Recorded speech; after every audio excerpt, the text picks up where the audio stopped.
Hi everyone, welcome back to my channel. UPSC is easy. We're going to continue with chapter 11, that is Indian National Congress, its foundation and the moderate phase. अभी तक हमने पढ़ा कि कैसे Indian national Congress का formation हुआ, कौन कौन से लोग उसमें किनका कितना हाथ था. Then we studied about the safety valve theory. Then we studied about कि अर्ली जो नेशनलिस्ट थे उनके डिमांड्स क्या थे. उसके बाद हमने उनकी कॉन्ट्रीब्यूशंस पढ़े. फिर हमने इंडियन काउंसिल्स एक्ट पढ़ा ऑफ 1892, राइट.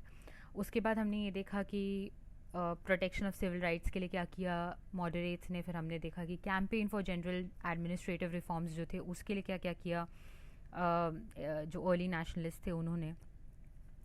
फिर हमने एक और बात पढ़ी कि जो हमारे अर्ली नेशनलिस्ट थे जैसे Naoroji, Gokhale and then later Tilak, 1904, 5 and 6 में उन्होंने सेल्फ गवर्नमेंट के लिए बोला, सेल्फ गवर्नमेंट चाहते थे, वो डिमांड आगे रखी, राइट. ये जो अर्ली नेशनलिस्ट थे उनके जो भी उन्होंने किया उसका इवैल्यूएशन अगर आपको आंसर राइटिंग के लिए आता है तो आप क्या लिखेंगे उसका हम थोड़ा बहुत आज देखने वाले हैं, right. We will touch the main points so that you are able to write a very good answer. Okay. आपको ये समझना पड़ेगा जो अर्ली नेशनलिस्ट थे उस टाइम के सबसे प्रोग्रेसिव फोर्स थे, राइट. जो सोच है कि उन्होंने प्रोलॉन्ग्ड अप्रोचेस बनाए कि एक तरीके से वो पहले मोबिलाइज करेंगे लोगों को on similar on common political questions. दूसरी तरीके से वो प्रेयर एंड पेटिशन करेंगे, काउंसिल लेजिस्लेटिव काउंसिल में अपनी एंट्री करेंगे, उसके बाद वहाँ पर काम करेंगे, पुट फॉरवर्ड करेंगे ब्रिटिशर्स की तरफ अपने ग्रीवेंसेस एंड डिमांड्स, राइट. और उसके बाद उन्होंने जो पॉलिसीज़ लाई या फिर जो स्टेटमेंट्स लाए कि we will no taxation without representation, ये सब उस वक्त के लिए काफ़ी प्रोग्रेसिव था और तब के हिसाब से they were the most progressive forces. दूसरी बात है एक नेशनल अवेकनिंग लाना, लोगों को एक कॉमन इंटरेस्ट बताना और एक कॉमन प्रोग्राम, एक कॉमन एनिमी बताना, ठीक है, एक feeling of belonging to one nation बताना. आपको यहाँ पे ड्रेन थ्योरी जो बहुत इंपॉर्टेंट है, please remember it. First video पे ही हमने कर लिया है ड्रेन थ्योरी.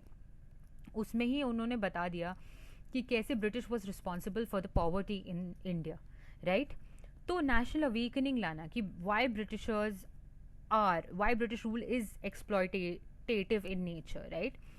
वो चीज़ लाने का काम अर्ली नेशनलिस्ट ने किया. उन्होंने जो लोग हैं उनको ट्रेन किया इन पॉलिटिकल वर्क, ठीक है, और मॉडर्न आइडियाज़ जो हैं उसको पॉपुलराइज किया. लेकिन जो उनका ट्रेनिंग है वो हार्ड रियलिटीज़ पे बेस्ड थी, ठीक है. शैलो सब्जेक्ट्स या शैलो सेंटिमेंट्स लाइक रिलीजन उस पे बेस्ड नहीं था. हार्श रियलिटीज़ जो कंडीशंस ऑफ पेजेंट्स हैं, जो कंडीशन अराउंड द कंट्री है उस पे था, राइट. इंडियनाइजेशन ऑफ सर्विसेज चाहते थे, डिफरेंट चीज़ें, राइट. रेवेन्यू डिमांड्स, जो रेवेन्यू है उसको कम करने की डिमांड्स थी. प्लांटेशन वर्कर्स के लिए डिमांड्स थी. जो आपके एक्सपेंडिचर है मिलिट्री में उसको कम करने की डिमांड थी. तो ये सारी चीज़ें जो ये हार्ड रियलिटीज़ थी कंट्रीज़ की, उस पे बेस थी training, political work, right. Shallow subjects पे बेस्ड नहीं था अभी भी कुछ, ठीक है.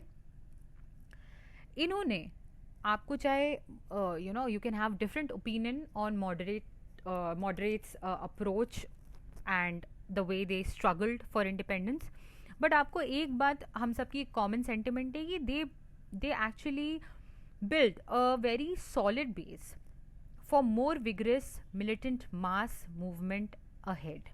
आगे चल के जो हमारे मास मूवमेंट्स थे वो काफ़ी मिलिटेंट हुए, जो एक्सट्रीमिस्ट के लिए भी एक बेस बनाने का काम, एक पॉलिटिकल मोटिव बनाने का काम, इंडिया को सोचने पे मजबूर करने का काम कि आप एक देश हैं और आपको पॉलिटिक्स और जो हमें रूल करे उनके बारे में भी सोचना चाहिए.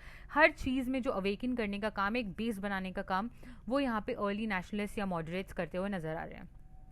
लेकिन उनकी एक लिमिटेशन थी, वो ये थी कि उनका जो स्कोप ऑफ डिमांड्स है वो बहुत नैरो थे, राइट. और जो डेमोक्रेटिक बेस था वो भी काफ़ी कम था, वाइडन नहीं कर पा रहे थे, मासेस जुड़ नहीं पा रहे थे.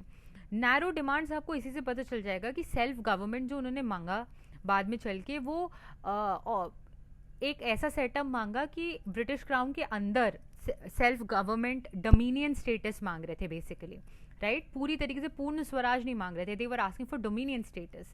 तो आप देखिए यहाँ पे नैरो डिमांड्स नजर आ रही हैं, ठीक है? बहुत स्कोप, आज़ादी का स्कोप, बिल्कुल फुल इंडिपेंडेंस, यहाँ पे फुल फ्लेजेड इंडिपेंडेंस नहीं मांगते हुए नजर आ रहे हैं। ऑल्सो आपको ये नजर आना चाहिए कि यहाँ पे क्योंकि जो बेस है, जो लोग हैं, मासेस अभी जुड़े नहीं हैं, तो डायरेक्टली कन्फ्रंटेशन करना मुश्किल हो रहा था मॉडरेट्स के लिए। कुछ है नंबर्स में इंटेलेक्चुअल्स, वो कितना लड़ लेंगे, राइट? वो अपने आइडियाज़ को ही लिख पाएंगे, उसके बारे में बात कर पाएंगे, ग्रीवेंसेस दूसरों के रख पाएंगे, बट लड़ तो पाएंगे नहीं, राइट?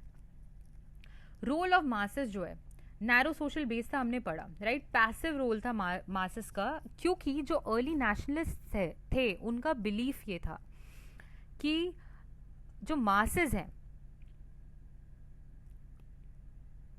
उन पे वो पॉलिटिकल फेथ उनका कम था। नेशनलिस्ट का जो मासेस हैं उन पर पॉलिटिकल फेथ कम था।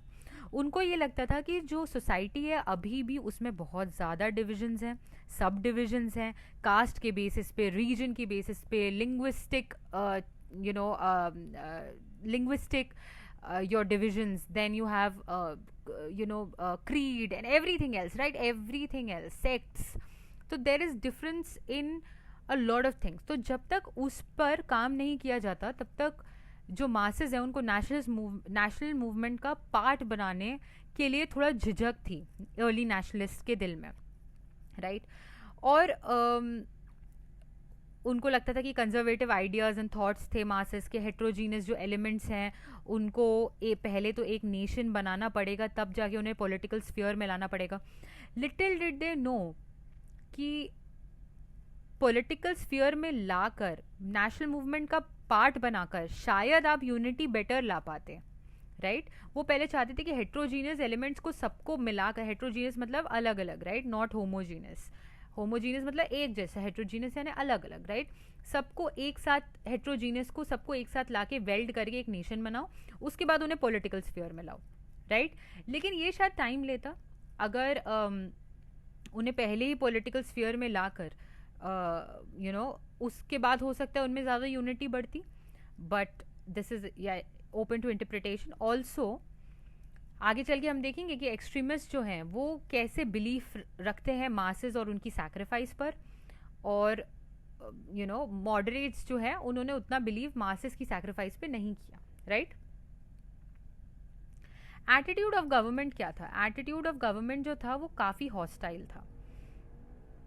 हॉस्टाइल टुवर्ड्स कांग्रेस वो शुरू से थे, पर उनकी हॉस्टिलिटी जो है वो स्टिफन हो गई 1887 और उसके बाद, क्योंकि जो आप गवर्नमेंट देख रहे हैं, गवर्नमेंट ने शायद कांग्रेस को बनने को अलाउ इसलिए किया क्योंकि उनको लगा था कि वो सोशल इश्यूज तक सीमित रहेंगे, पॉलिटिक्स में नहीं घुसेंगे, राइट?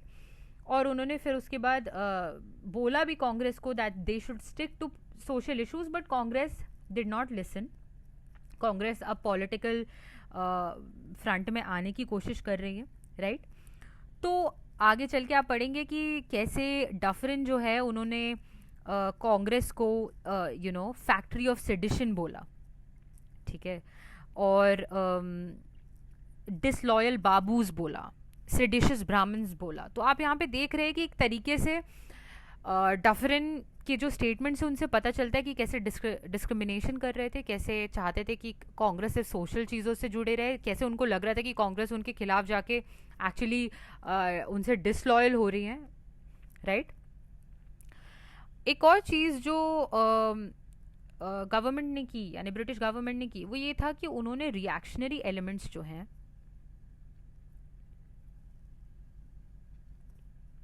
उनको एनकरेज किया, लाइक सर सैयद अहमद खान,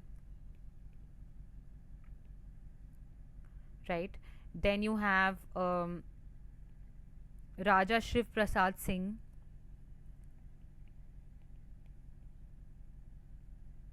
ठीक है? Okay, also other people, but Shiv Prasad Singh मैं आपको इसलिए बताना चाहती हूँ राजा शिव प्रसाद सिंह क्योंकि इन्होंने बनाया, ऑर्गेनाइज किया यूनाइटेड इंडियन पेट्रियाटिक एसोसिएशन, ठीक है? ये कांग्रेस के अगेंस्ट बना है, यूनाइटेड इंडियन पेट्रियोटिक एसोसिएशन। किसने बनाया है? राजा शिव प्रसाद सिंह जी ने, ठीक है। और गवर्नमेंट ने क्या किया? डिवाइड करने की कोशिश कर रहे हैं, इन सब रिएक्शनरी एलिमेंट्स को यूज़ कर रहे हैं कांग्रेस के खिलाफ, carrot and stick method use कर रहे हैं। कैरेट एंड स्टिक मेथड क्या है, ठीक है, वो हम आगे देखेंगे। Carrot and stick method use करके उन्होंने जो मॉडरेट्स हैं उनको एक्सट्रीमिस्ट के खिलाफ किया। एक्सट्रीमिस्ट कौन थे वो हम अगले चैप्टर में पढ़ेंगे, ठीक है। तो यहाँ पे ये आप इवैल्यूएशन लिख सकते हैं ऑफ योर अर्ली नेशनलिस्ट्स। आगे के chapters as I said are going to be very interesting, so stay tuned and study very